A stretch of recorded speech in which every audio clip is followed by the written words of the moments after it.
he is 100% worth it. He takes it to another level. Oh my God, I just fell in love with it. Thanks so much, Jay. Blew my mind.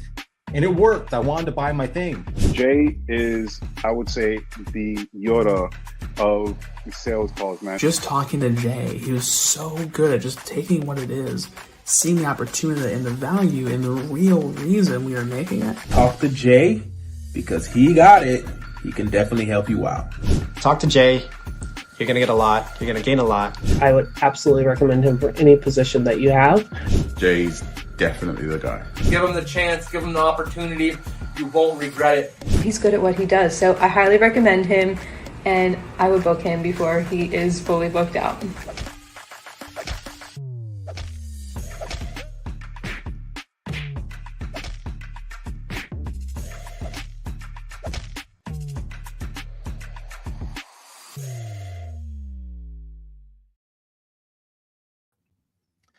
Welcome back to the Sales Ninja Show podcast, where we bring you insights from the best businesses to help you scale, inspire, and dominate your field. Today's guest is a special one, an award-winning filmmaker whose work is redefining personal branding for entrepreneurs. With a passion for storytelling and a sharp creative vision, he's the founder of Your Legacy Films, a production studio dedicated to making businesses and their owners unforgettable.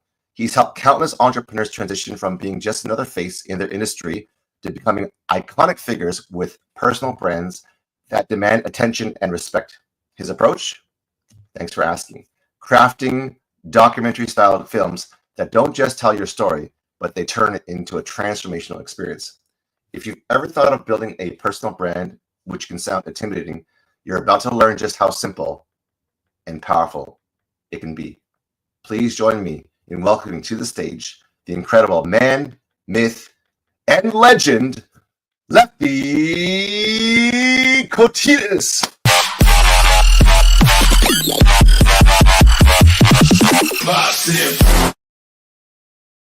Welcome to the Sales Ninja Show podcast. How are you doing, my friend? Good, man. What's going on? Long time. Yes, you are not a stranger to me, but for some other people, you might be. So let me just do an extra intro to the intro. It's been quite the journey. Just to let you guys know who are watching the Sales Ninja Show podcast or watching, the replay. This is the man, the myth, the legend that has been responsible for making and helping and building my brand, my videos, my VSL, my video sales letter, and months and months and months worth of the highest production video that I've actually ever had, and some of the highest performing views. And this man is a master at film, at documentaries, at video, at photography, at editing. And I mean, we'll go into the story, but we've spent many hours, many days, many lunches, many bubble teas of you walking around and lugging all your gear and going downtown, going to the distillery, going to the lake, shopping at Best Buy to get extra batteries, and we've done it all, right? We've had so many tales. Yeah. I forgot about that. I miss you, man. I miss you too, dude. So I'm happy that we're doing this. Yes, it's been a minute. So my apologies. So tell us your story. I mean, you're a storyteller and you help tell other people's stories, but how many people get to actually interview the storyteller who interviews them for their stories? So tell us your story. Yeah, I mean, so I grew up in a family of entrepreneurs. They dominated radio and television broadcasting between the 1970s and the early 2000s. Then from there, they decided to take like a shift and pivot from radio and television because it was, the traditional media outlets were kind of slowly going on a decline. But then, I was also entering high school and, becoming a bit more of a man at that point. And I wanted to take my own journey and my own path, which be a man. Yeah, be a man.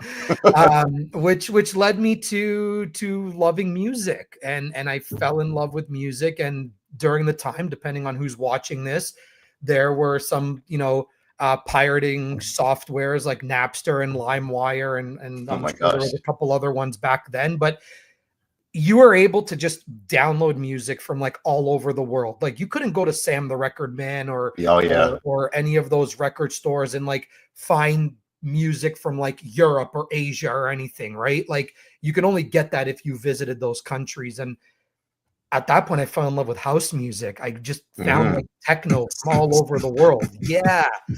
And I don't know, man, it did something to me. It did something to me where I wanted to remix it. I wanted to play it. I wanted to perform it. I wanted to produce it.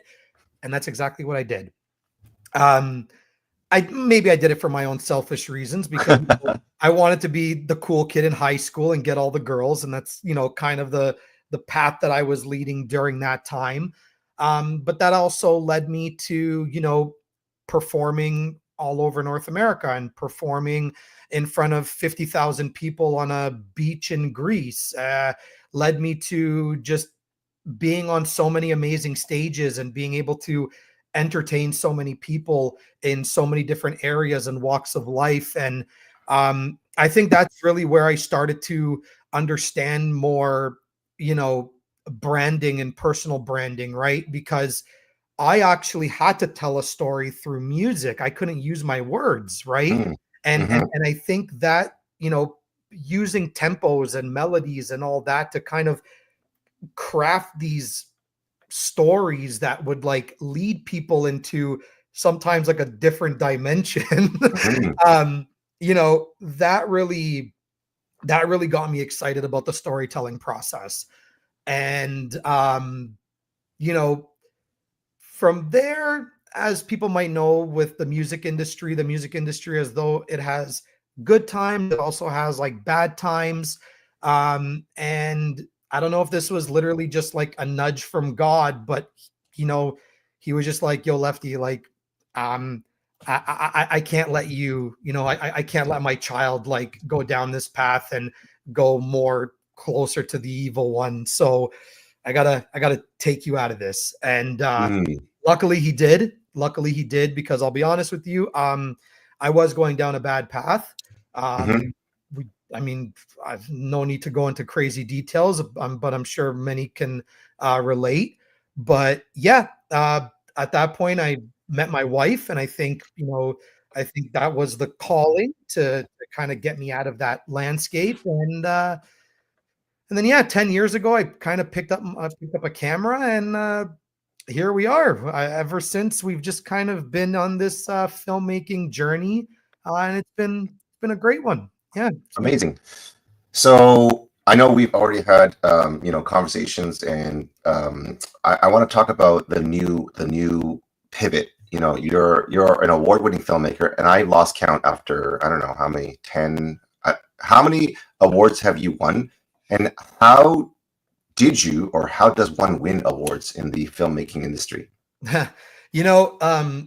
Sometimes I'm not even the one submitting my own projects. Like, it's really? the people that I'm doing the projects for that do the submissions.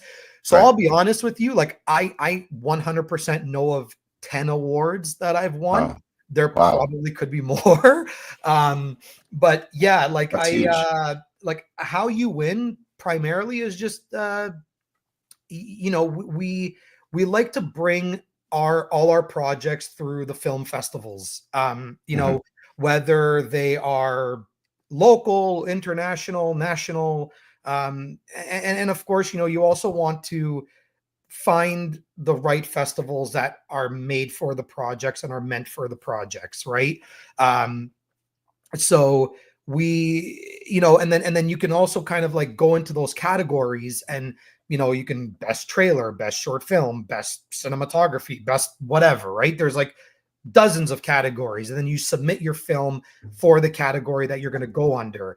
And then other than that, you either get an official selection, which means like, hey, you were good enough to be selected and we like your work, but you didn't win the actual award for that category. The official selection is almost like a nominated, right? Just like how you see like the Grammys or the Oscars, you have like 4 or 5 nominations, except in the film festival circuit, there could be like 30 nominations, or could be 50 nominations, right? Maybe not 50, I'm probably exaggerating, but you get the point. And then from there, it's like once you win, you get the email that hey, you won, and then you get the pretty little laurel, which is like, you know, the little wreath with Yeah. where you won, and you get to post that. You get to update your thumbnail or your movie poster or whatever you're using, and people can see that, and you just it's Very kind cool. of like it's kind of like a good way to say like, hey, my film was, you know, good enough for people to care about to select it for this. Amazing. Well, congratulations on your numerous awards. That's a perfect segue for personal branding with the documentary style videos. And my question, and just for the audience who is listening here, how do you create a personal brand that resonates and commands attention? Because there are people who are doing it for the wrong reasons. And, you know, was that right or wrong? That's, you know, one part question. And some people, when they're doing it that way, they're attracting, I don't know if you call it the wrong audience. Is there such thing as a wrong audience? Because some people actually do things to polarize on purpose, and then they thank the naysayers and the people who are negative for basically boosting their engagement and helping lift their brand. What are your thoughts on that? Yeah, I mean, I think the wrong way of building a personal brand is, you know, not being 100% authentically yourself, right? Mm-hmm. I've come into this new ideology in which, you know, if I'm not upsetting somebody or if I'm not making you feel something, then I'm not doing my job, right? Mm-hmm. And I don't, at this point, it's like I almost don't even care what the emotion is, whether I make you happy or whether I anger you, right? I'm becoming more my true self online. And some people can say that, you know, maybe the things that I do for my videos are a little bit questionable. I mean, I put out a very questionable. I think I know the one you're talking about. The last one? The one yesterday, yeah. Oh, no. Okay, I didn't see the one yesterday. I saw the one where you were like in a bathrobe, like Hugh Hefner, and there's like all these girls. Yeah. I mean, I I did that. I did that that series a while ago, but I've actually kind of like pushed myself kind of towards that a little bit, and that's only and I'll be honest with you, like, you're gonna hear it first. I've always kind of been the chubby kid, right? I've never had the beautiful physique, you know what I mean? And I think the exposing part is not only to be hilarious, but it's also to kind of just say, yo, you know what? If I never get the chiseled body like Dwayne "The Rock" Johnson, I'm okay. I look good. You know what I mean? I think it's more so to be comfortable in front on the camera by like kind of being in my birthday suit, right? And at the same time, it's like I've also realized that the best way to build a personal brand is I want the underwear on the couch eating Cheetos version of you, right? That's the best way to build a personal brand. And the reason why I say that is because, yeah, you might not be for everybody. You might have political views. You might have religious views. You might have whatever type of views. And the people that see that and gravitate towards that, they're the ones that are going to also, you know, they're going to have the same ideology as you. They're going to love you. They're going to be like, yes, Jay, or yes, Lefty. That's what I'm talking about. And the people that don't like that stuff, they're just going to naturally go away. They're going to naturally unfollow. I think it only makes sense for us to show. Is this the one that you're talking about? There it is. Okay. Let's do the audience a favor here. I'm not sure if you can hear. I'm not sure if you guys can hear the sound, but let me know if you can hear the sound on this. Crazy, right? Like 1 minute I'm draped over Lefty, pretending to care about another industry celebrity, and then I realized, what the fuck am I doing here? Turns out that I wasn't just a prop in his weird metaphor about branding. Nope. I joined his YLF Academy, and now I'm starring in The Cleaner, a show as raw and as real as it gets. Who knew that pretending to clean up crime scenes was the key to my success? What? You actually thought it was murder? Relax. It's called acting. You know, storytelling. That thing that Lefty makes you annoyingly good at the academy. Here's the thing about this academy. You think you're signing up to learn about branding, and then bam! You have a cult following, and people actually give a shit about your content. Oh, and if you're wondering what happens if you don't join the academy, Lefty sends you nudes. Trust me. You don't want that. You've been warned. Oh my gosh. No, DM, How no about that nudes, party scene? please. Crazy. Don't Okay, give that's me awesome. a reason to ruin your holidays. I love that. What did it say? No nude. What was it called? Action? No nudes. No nudes, Yeah. please. Oh yeah, please. That's awesome. I'm just gonna comment on that. That was really, really well done. Oh, there it is. DM, no nudes, please. Cool. I love this. Who the heck is that guy in the? Is that one of your friends? I'm actually in the process of filming an exclusive YouTube episodic series. Yeah. So this girl Josephine, she's actually the main actress for the show that I'm filming, and that was another guy that she murdered in the show. So yeah. Here, 2025 release, no date yet, but early 2025. Here's a little side, a personal agenda that I'm gonna just, because I was a big fan of Kim's Convenience, and I know the creator and the producer of it, but Dale is our friend and in the Sales Ninja Mastermind, and he's also an actor and also a musician, just an incredibly talented guy. Yeah. And I said to him jokingly, "Why don't you do Yim's Convenience?" Dale Yim is his last name. Yeah. If anyone could pull it up, it could be you. Probably, maybe. I've never actually really dabbled into comedy, even though I film. But you do it so well, and that's what actually really resonates with people, because there's things. I mean, so don't get me wrong. Documentaries are powerful in how you make you feel. But there's something that's lighthearted about, hey, people just really want to laugh because life is so stressful and it's so hard. And I actually teeter between watching documentaries that are meaningful because I only have a limited amount of time, and then comedy. Those are the basically two main things that I watch, right? And then there's also a lot of different things like entertainment and thrillers and action and rom-coms that other people watch. I just don't have the bandwidth in my schedule to do those things unless I'm totally taking time off, if that makes sense. So yeah, there's something about the parodies or the things that you do, that the Old Spice commercial, I think, did you not do a parody on that as well? I did. That's kind of what you were referring to with the whole Hugh Hefner robe thing. Okay. Yeah. Was it this one, or did you have another one from before? That was the only one that I did, but, and I really hate to do this, but I was very disappointed with Alex Hormozy on his Old Spice recreate, because really, he kind of took the script word for word and only changed a few words, which I was kind of disappointed. Come on, man.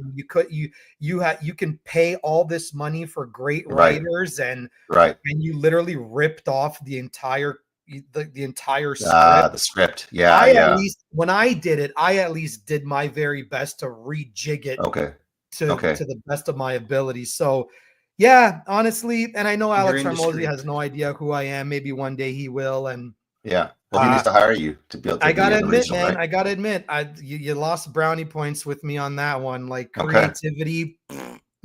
Okay, let's take a quick look at this. You just need to tell a story that matters. I mean, there I was, just a regular filmmaker, trying to stay under the radar and tell normal stories. Then I had to go and create this academy to teach entrepreneurs how to build a brand people actually remember. But then reality hits, because every time you try to start, it's like, wait, what's my story again? Am I supposed to be inspirational, relatable, funny? Should I talk about my breakfast? And don't even get me started on my phone. It's like a relentless alarm clock from hell.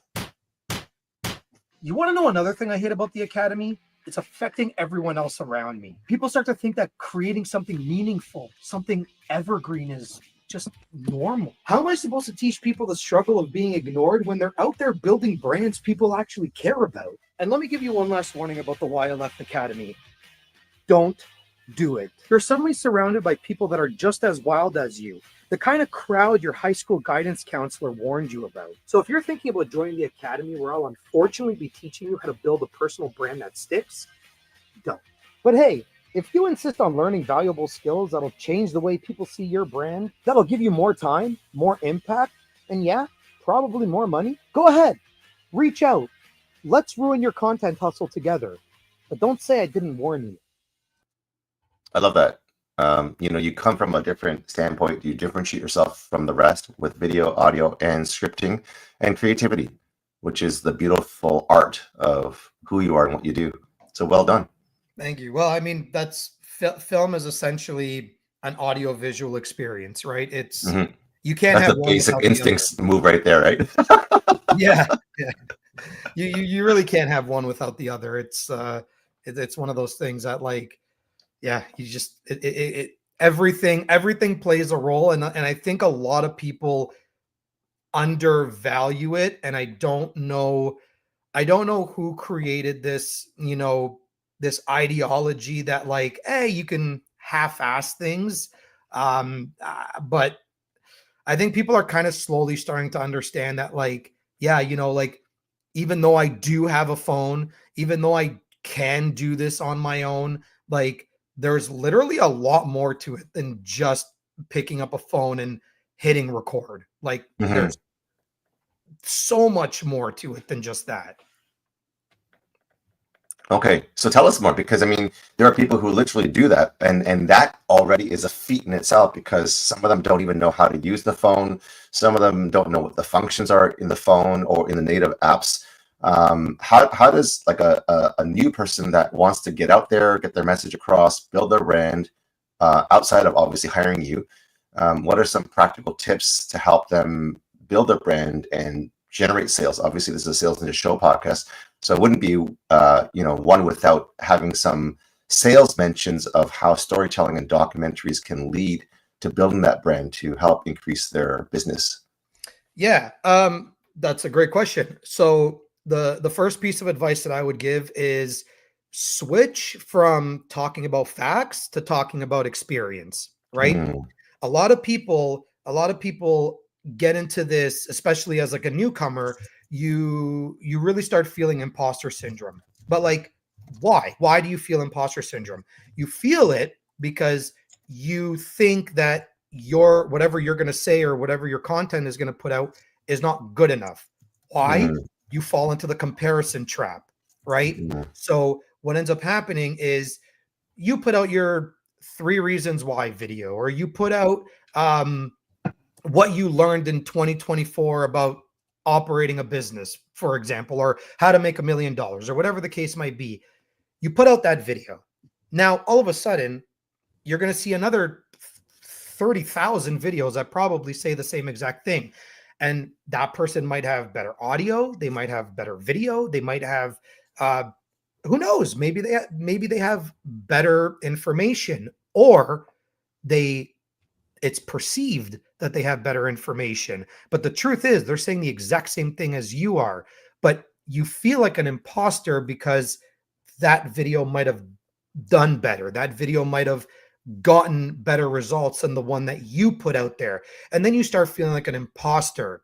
But you want to know how you cannot feel like an imposter? Speaking from experience, telling stories. Because, like, if I turn around to you right now and I say, hey, man, like, this is how I filmed 20 documentaries this year, you can't turn around to me and say, no, Lefty, you didn't do that. Or no, Lefty, your information is wrong. It's like, no, dude, you're like, I did it, right? But the person that's like the people that are sitting there saying 3 reasons why, 5 reasons why, 10 reasons why, they're all saying the same thing. Some of them might have actually hit those numbers. Some people might have not. But that's where you get into the imposter, because, you're just becoming a fact checker, right? Fact checkers, essentially, I can get information everywhere. ChatGPT has actually proven to us that information is a commodity. So do you want to continue being a commodity and just spitting out the same BS that everybody else is talking about? Or do you want to live life, come from experience, maybe, get off social media for a little bit? I noticed that once I actually left social media and I only started to post when I actually had something to say, dude, my creativity just skyrocketed. And I had this conversation with my writer, and even my writer pointed out to me, he goes, bro, what happened to your confidence? He's like, where the hell did you go? Like this isn't the same Lefty that I knew like 2-3 years ago. Like, yeah, you're still upkeeping the same level of, professionalism and work, but I'm starting to kind of see like a little bit of a slump in your creativity. And we really dissected it, and straight up, man, it's the phone. It's the phone. It's social media. I understand that, be social on social, but the truth is like, it's killing us, guys. Like, I would rather live more life. I would rather walk down the street in a snowstorm and get splashed by a car soaking wet, policing, just so I can go on and have something to talk about, rather than, just scroll. Because again, you fall into that comparison trap. You start looking at things and you're like, oh man, this isn't good enough. Oh, I'm not going to put that out because that person is in my circle and they have a videographer and they're better than I am, and right? And one thing that I studied throughout this entire time is, God gave us the skill, right? The skill is for the audience, but the art is for you, right? You can't turn around to somebody and be like, hey, you know what, Jay? I saw that post. It was crap. Like, what was crap about it? It means nothing coming from me. Your art is your art, and you have to like what you put out there. The value comes from within, doesn't come from outside. But what I can value is a skill and the effort and the time that you put into that. And I value the skill, but I cannot say that the art is bad because it's subjective. If you like the art, then that's all that matters. And then when you build that personal brand of yours and you start coming from a place of true authenticity, then it doesn't matter what you put out, and it doesn't matter if people don't like it because you like it. And that's all that Amazing. matters. You just shared and dropped some gold nuggets that I wanted to highlight and ask you to kind of expand on. Telling your stories is the antidote to imposter syndrome, because it's not, fact checking, it's not comparing. And on top of that, you said, you fall into the comparison trap and just go live and tell your story. So how do we tell our story better? Because number one, there's many people that I talk to, my clients, who don't feel like you said, with a comparison, they don't feel like they have a story that's worthy enough of telling, number one. And number two, how do we prevent ourselves from getting into that comparison trap? Because it's actually what prevents a lot of people from going live, because they're lacking that confidence. Yeah, I mean, just quickly, because I just finished the point, getting rid of the comparison trap is very simple. Get off your phone. Just get off your phone. Like, no one is gonna, like, if you don't post for 2 days, like, no one's filing a missing persons report, guys. Like, relax. like you can literally not post for a month and come back, and guess what? People are still gonna remember you, right? Like don't worry. Like, just get off the apps, get off social media. Like, I haven't gone as far as like deleting the apps from my phone, but I've, like, my phone right now is here, it's charging. But when I'm at my computer, or if I'm like editing, or if I'm doing something, I leave my phone upstairs. I leave my phone where I cannot touch it. I can't look at it. I can't do anything. I think my screen time has gone from, like, I don't know, it was outrageous. It was something like 20, 30 hours a week to like maybe like 6 hours a week now. Are you for real? Yeah. That's a lot. And that's just because like I'm just living life. I just want to live life. And when I can live life and I can do things, I can create better products for the people that are going to watch those products. And telling better stories. Like, if you feel like you don't have a story, well, the truth is you do. You do. And the one, like, when I get on these discovery calls or these pre-approval calls, I always get this a lot of the time. And it's like, well, Lefty, I don't know if this is for me because like I'm new, like I'm just like a 12-month-old baby business, or like I've just been in it for 2 years, or I don't know, like, or I haven't hit $1 million in my business, or I haven't hit 6 figures in my business. Like a documentary for me, it's like, well, your business might be 12 months old, but how old are you? Oh, You're 46? Oh, well, you have 46 years of experience. Like, you're telling me that you in the 46 years that you've lived, you have nothing to say? You have nothing to share with me. Like, absolutely nothing. You were born and then you're 46, right? So when you come from, then at that point you start to kind of scratch the head and you go, oh, well, like, yeah, like I remember, scraping my knee, or I fell off my bike, I broke my bone. My mom had to move us because I was being bullied, and then this town gave me my first opportunity, and then whoa, okay, guys, now we have a story to tell, So it's just a matter of, like, the more we're doing this, it kills that portion of the mind. It kills a portion of the mind to think outside the box, right? One thing that I've had to really, and I've struggled with this even till this day, is just being okay being by myself. Like, just sitting there doing nothing, even if I'm just staring at a wall, right? I have this, like, or if I'm out to lunch, like, I have this, I'm eating and I have this urge to want to pick up my phone and look at my phone, and I just have to be like, no, why can't I just sit there and just enjoy my meal, right? I think once you can kind of start being okay with just being by yourself, the brain does, like, incredible things. But there are times where, yeah, you do need somebody like me who's going to come out there and, like, bring that additional light to the story, right? I've had those instances where somebody's like, hey, I've gone through ABC 1, 2, 3, XYZ, and it's like a crazy story. But, there's the other side of the spectrum where it's like, let's use someone like Tuan, for example, right? Like, yeah. Like, and this is just an example, but it's just like, he's got a crazy story, but he's somebody that, hey, I don't know how to actually put this in a film, right? Okay, here, let me take the pieces of the puzzle and I'll put it together for you, right?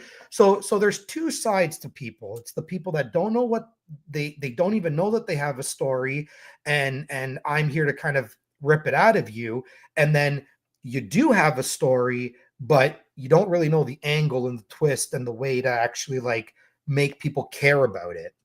So, yeah. And, it brings me to a really, really interesting point, because I remember you and I went through this, right? I remember when you got something, we did like 15 or 20 videos for you, and you got something like 500,000 views or whatever, but it didn't really lead to much. And I was like, something's wrong here. Like, I was like, this is not, like, I'm like, Jay, the sales ninja, he has so much knowledge. Like, this guy should be, like, so busy that he needs like a duplication machine to have a second Jay. Like, 500,000 views, and he's got nothing from it but just like an amazing experience.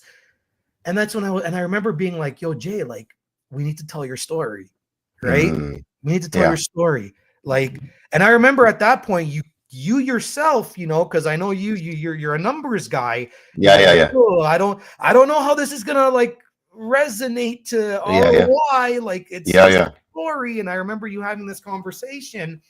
And then I myself kind of had that struggle with other people as well during that time, the 2021, 2022 bubble of, like, being like, story, even though, like, my picket really was like saying to the audience, village idiot, right? Like, but it's funny how all of a sudden it took 3 years, and now everybody is kind of just, like, talking about what I was talking about 3 years ago.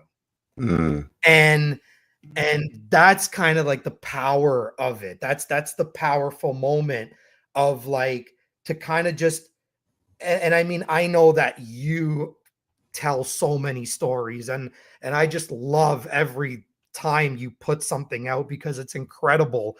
And I just almost want to just be like, why can't more people do this? Well, let me ask you this, because you're such a great producer and a filmmaker and award-winning, just ability to create these legacy films. What is one moment, because I mean you're behind the scenes and you got all your light staging and your audio and your road mics, all these things that you do, which is what you do so well. And it's sometimes easy to be caught in the moment of just doing the work. But what is one moment that was like, you said experience is the most powerful thing, right? When you're doing a documentary or you're doing a film shoot. And what is one moment that you remember that was like, man, that was so moving. Like it just riveted you to the point of like where there's tears or like that was raw, that was so powerful. Is there anything that you recollect from your many footages and documentary series that you've captured that was like, that was powerful, that moved me? Yeah, I mean, the stories that I get to hear from people are first and foremost like incredible. And I think the thing that moved me the most is like, when people open up to you and, it doesn't happen like right away. You got to build that comfort level. I have like more than a handful of like Zoom calls or phone calls or FaceTimes with people before we even get to production, right? There's like an entire pre-production process that needs to happen first. But there were 2 instances where I had people cry while filming them. And like it almost put me in tears because of the story that they were to say at that time. One person, talking about how his father was the Rock and he lost him to cancer and all that. And that just sucked when I heard that. It was like really, really bad. But it also brought up another moment for me too, because we just lost my wife's dad a year ago to cancer. So that was a very emotional moment for me. But I mean, and it's not like a matter of like I want to deliberately pull this information out of you just for like the wow factor for the audience. Like at the end of the day, when you're creating a documentary and you're creating something that has your story, or you can even go as far as just calling it even an autobiography, like at the end of the day, first and foremost, forget the ROI for a moment. You're doing something for you. You're doing something for your family. You're doing something for that moment that you're not here anymore. Your loved ones have something to look back on. Your grandchildren have something to remember their grandparent by, or their great grandparent by, right? I think when it comes to stories, like, I don't know, like I just look at it too, because like I get it. I've been getting into scripture a lot more, right? And it's like, look at how many stories Jesus told. Like, you think he gave a crap about how much money he was going to get from his stories? Like, he didn't care. So why should we care, right? We should do it for us first, moving forward, and then along the lines worry about what's going to come from it, not what's going to come from it. And because what comes from it, that gives it value to share our story. I think us as a society have just kind of put very materialistic expectations on the things that truly matter, versus just doing the thing that truly matters and then focus on the materialistic expectation.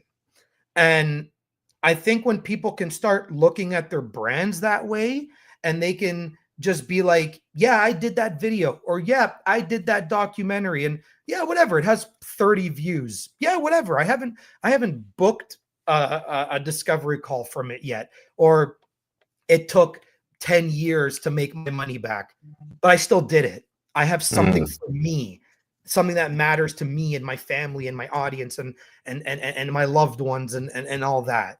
Right. I think when we all, as business owners, as entrepreneurs, as whatever, I think when we can kind of reverse engineer the process of like, I want this for me versus I want this for my business, then you're going to start seeing the big benefits of what this can actually come out of it. Wow, that was powerful, and I think that's a very in the world that we live in the high ticket coaching and online space that we live in, that's a message that is not common, and I respect and admire, that you mentioned at the end of the day, forget about the ROI for a moment. What truly matters is that we create something special that people can look back on with our loved ones and creating these fond memories. Like, I think that the thing that you deliver, we're going to go to the free gift in just a moment, which is a 6-figure documentary sales secret, which is not just looking at old photos or bad quality video footage that doesn't really capture the essence of remembering that person well, but capturing real moments with Lefty live that live forever. So here's an idea that came as you were talking. I think it was Godsend. It was like, there's so many people that have not been able to say what they want to say or have the other person speak to them and capture that moment. So legacy love letters, where while your loved ones are living, they can give you a love letter or a letter of encouragement, instead of just penning it, but actually giving, let's say, your father-in-law just gave you a love letter and just spoke to you in video, and you capture that, and you can replay it literally every single day and know that that's what their sentiment was, and how they felt about you. Dude, legacy love letters. My goodness. Wow. Great. Powerful.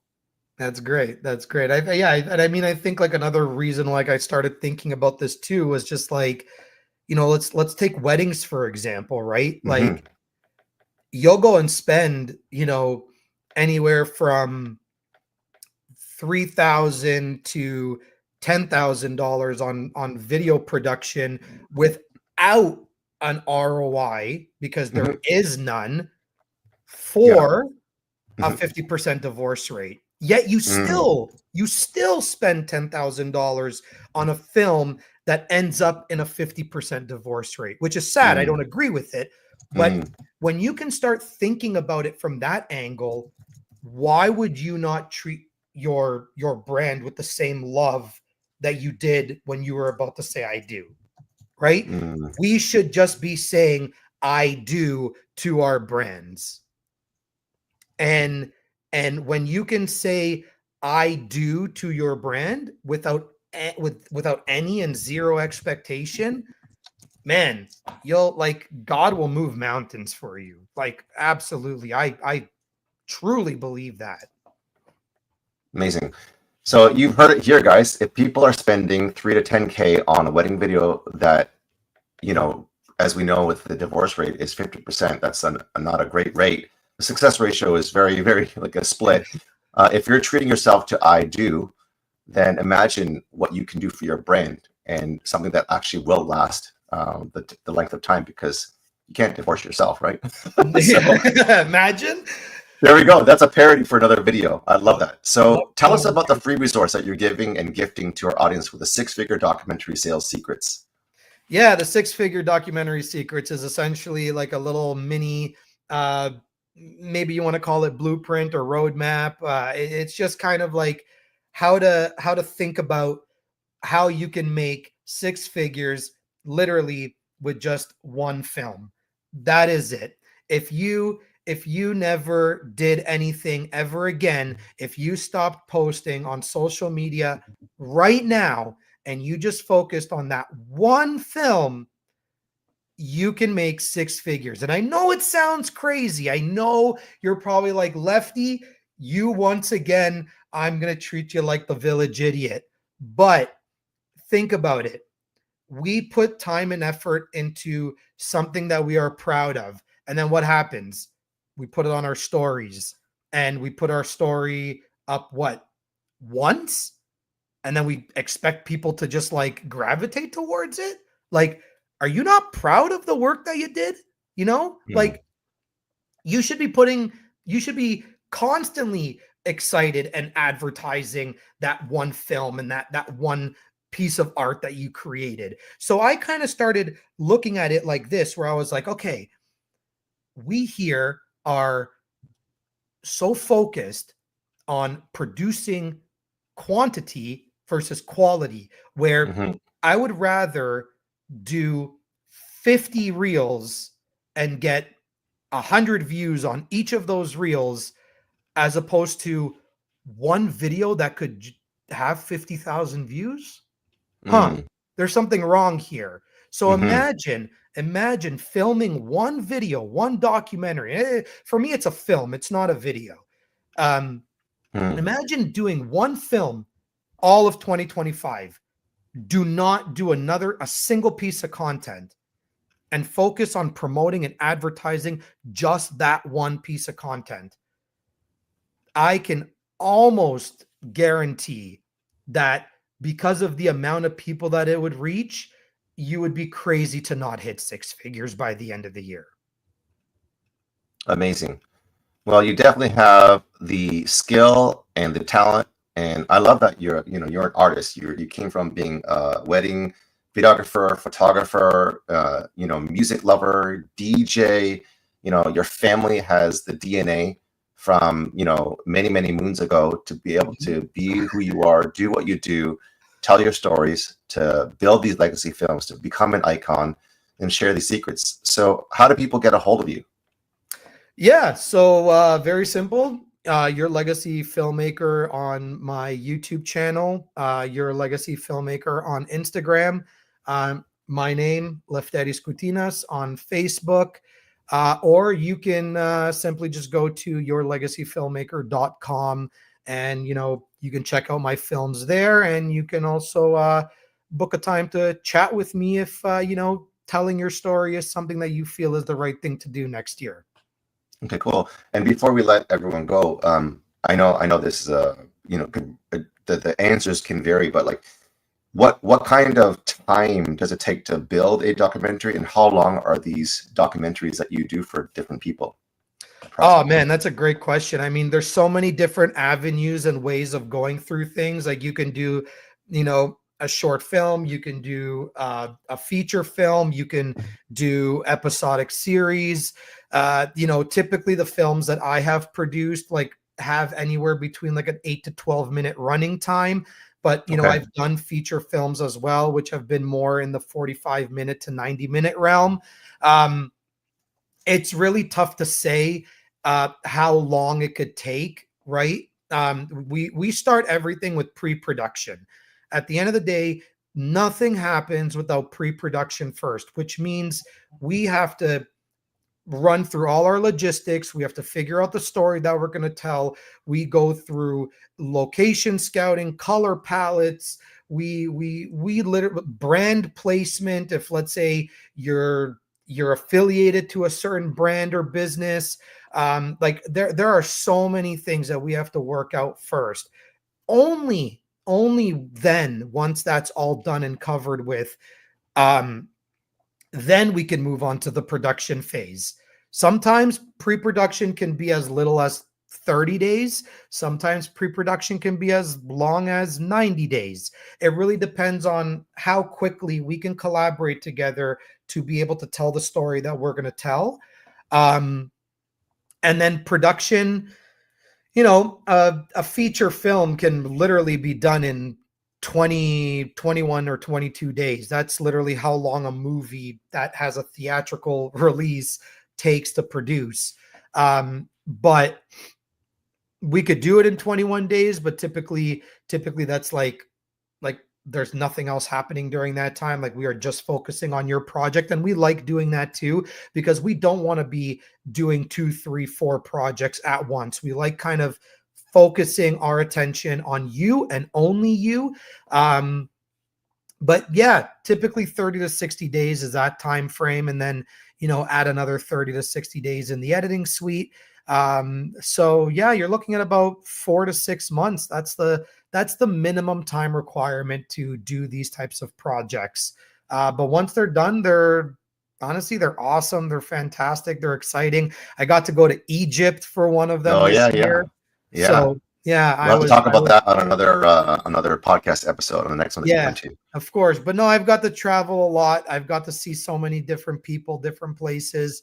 But at the end of the day, it's wherever the story wants to lead me. That's where I go. So there are no limitations to how these things are done and how they're produced. The only limitation is how limited, your mindset is in terms of creating it, because the world's the oyster, man. Amazing. So there you have it, everyone. That is a wrap for the Sales and Dish Show podcast. If you want to become a celebrity or build an iconic brand in your industry, connect with Lefty. He's going to make you an icon and build your brand. And look at these awards. I didn't know Aquaman was a filmmaker as well. He does that a lot. And you can say you're his doppelganger. And so thank you guys for tuning into the Sales and Dish Show podcast. If you are interested in becoming a guest on our show, comment podcast, and we will get a hold of you to see if you're a good fit. And also, if you're looking to get some free resources to help you increase your sales, feel free to go to our Facebook group community. And actually, we're going to be starting a brand new school community. So comment school with a K, SKOOL, if you want access to that. And I want to thank Lefty, my filmmaker, videographer, video Jedi, Mr. Greek and Korean in Toronto, collaborating to do some amazing work for 2025 and getting more lunch and bubble tea. So yes, on behalf of Lefty and myself, we're here to help you to sell more, to give more. And thanks again for your time, Lefty. Thank you for having me. Peace.